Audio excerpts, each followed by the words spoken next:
Welcome back mga kapatid. Nandito na naman po tayo sa kahabaan naman tayo ng Visayas Avenue.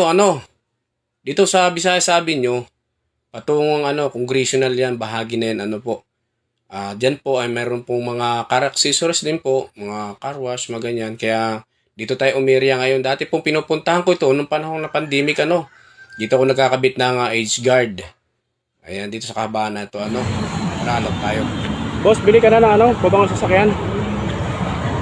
Bye, sir. Thank you, sir. Thank you, sir. Ay, boss. Mag-alok, sir, ng pabangon ng sasakyan. Thank you, sir.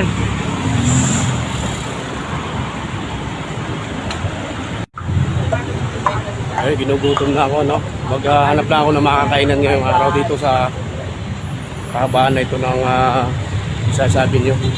Dati kasi may kinakainan ako dito nung panahon ng pandemic, ngayon lang ulit ako nakapunta dito sa may kahabaan ng Visayas Avenue. Kaya hanapin ko kung nandiyan pa yung yung pinakainan ko dati, yun, masarap yung mami nila doon, yung Paris, Lagi ang pinakainan ko yung lugar na yun. Pa dito sa lugar na to, may along lang na to ng Visayas Avenue.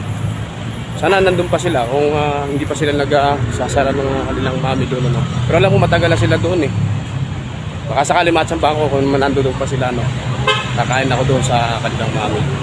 Alam ko parang dito sa may lugar na ito yung yung may mami na yun. Ewan ko lang kung wala na rito, Kasi dito sa, alam ko dito sa lugar na to, yung mami. Ay, ito.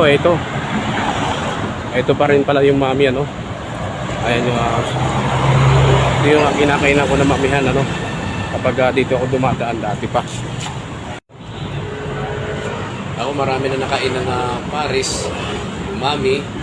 Pero ito sa kanila authentic yung pagkakagawa ng nila, ng kanilang Paris, Hindi siya manapot yung kanilang sabaw.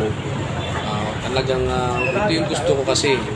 Puro karne yan, halos, Puro karne yan. Pagkano siyang order?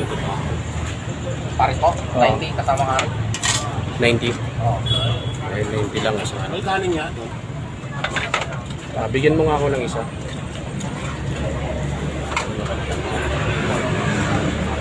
Kaya siguro naman nakikita naman ninyo yung yung kanilang karne, So talagang 80 pesos.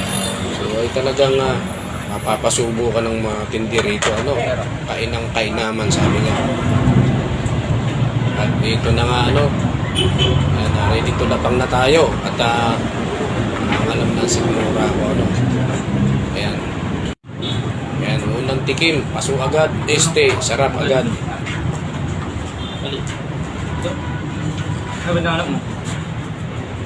Ay grabe, kada sundot ng kutsara may laman, dito ka lang makakita talagang pares na talagang puro laman. Wala kang masasabi talaga dito sa nagsusubit ng mga budget, Kaya ito binabalik-balikan to, lalo ng mga rider. Ito kumakain yung mga rider na yan, kabisado nila itong parisan na to, Kasi pagtanong mo sa rider, alam na alam itong Bang Lois. Ayan, kay Ikong, si Ikong, may may-ari ng mamihan ito, parisan na to, Since 2015 pa nila itong mamihan at parisan nila ito. So authentic naman talaga. Dito mo kanilang pagkakaiba sa ibang nagluluto o gumagawa ng mga parisan. Sa lahat din naman ang nadaanan ko, napuntahan, kahit medyo mahala, atras na yung mga parisan. Talagang may mo sila, hilira mo pag hindi na sa nasa talagang susulitin yung iyong budget, ayan po yun. Ako yung nagluluto rin, so mo yung yung bang ka sa lasa, yung lasa, yung nakahanapin mo yung lasa, tinipid yung lasa, nakikita mo yung talagang babakat sa dila mo yung sarap, lasa. Importante yung lasa, Pag ganito yung timpla ng pagkain mo, talagang magtatagal yung yung business na ganito. Ito yung tipo na babalik-balikan, So, kung once ka nakatikim, o ng ganitong pagkain, yung budget pasok yung budget eh. So kung kakain ka ng class, mas mahal pa samantalang dito mapapadalawang kanin ka ako nakadalawang kanin sa totoong buhay talaga. Nakahihirit pa ako ng isa pang kanin talagang gusto ko pang tumatlo pero talagang hindi na kailan ng tiyan ko pero talagang napaka-sarap. Hindi ko lang napakalaki ng karne nila. Kaya kung napanood mo itong video na ito at gusto mong malaman kung gaano ko talaga yung sinasabi ko, and pasyalan nyo lang kung lugar ito. Nandito lang ito sa may along Visayas Avenue. Visayas Avenue lang ito.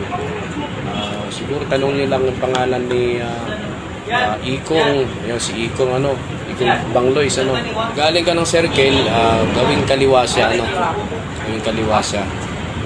Ito yung bumula sa circle Visayas Avenue circle. Ayan. Matagal na rin sila dito sabi ng may-ari ito since 2015 sila pero ngayon palipat-lipat kasi sila nung araw kasi nga wala silang permanenteng pwesto. Ngayon medyo permanente na sila dito at ayun dinudumog na nga itong lugar niya ng mga customer nila na talaga yung mga riders walang hindi kilala ito basta dito sa lugar nito sa along Visayas Avenue. Although dito sa Visayas Avenue, marami ditong kainan. Oo. Nandito yung mga fast food din nag-usbungan dito yung mga fast food O hindi ka magugutom dito sa may parting Visayas Avenue kasi nandito din yung mga kainan Yung mga sikat na mga kainan, nandito rin O basta may pera ka lang, hindi ka magugutom dito sa area na ito. Kanya lang, di pipili ka rin ng yung pasakto sa iyong budget na talagang hahanap-hanapin mo yung lasa Kagaya nga nitong parisan na to napakasarap talaga. So hindi ko mai-compare man sa iba, i-try nyo na lang subukan kumain sa kanyang Paris Mami nila dito dito nyo tatry just in case na kayo ay magawi sa lugar na ito. Yan pangalawang kanin ko na yan talaga mapaparami ka ng kanin At bago ko po nga pala makalimutan, ako nagpapasalamat po sa lahat po ng mga nanonood po ng aking mga videos sa totoong buhay po. Yung panonood nyo po na yan, ayan po isang malaking tulong po, hindi po para sa akin para po sa ating mga kababayan na humihingi po ng tulong na wala po akong sa ngayon masapat na pantulong So sa ngayon, monetize na po ang aking page at pagdating po ng time na ako ay kumikita na ang page ay makakatulong na po tayo Yan po ang aking isa sa pangarap na makatulong Kaya tulungan din po ninyo ako para po sa ating mga kababayan Yung pong inyong panonood, yun na po ang inyong naitulong sa inyong kapwa na nangangailangan ng tulong Makikita nyo po yan pag ako po ay sumasahod na dito sa page na to at makapagbigay tayo ng tulong at ay marami pong naghihintay ng mga kababayan natin na mabigyan ng kahit papaano ay sa kunting tulong ay mabigyan po natin sila Tandaan nyo po, ang pag-share po ninyo at panunod ng aking video, yan po yung itinulong nyo po sa ating mga kababayan. Maraming salamat na rin po sa may-ari ng mamihan na ito na si Mr. Ikong Bangloy At maraming salamat po sa lahat ng aking followers Thank you so much po. Sana po patuloy nyo po suportahan ng aking Facebook page at saka ang YouTube channel ko po Dinisario po.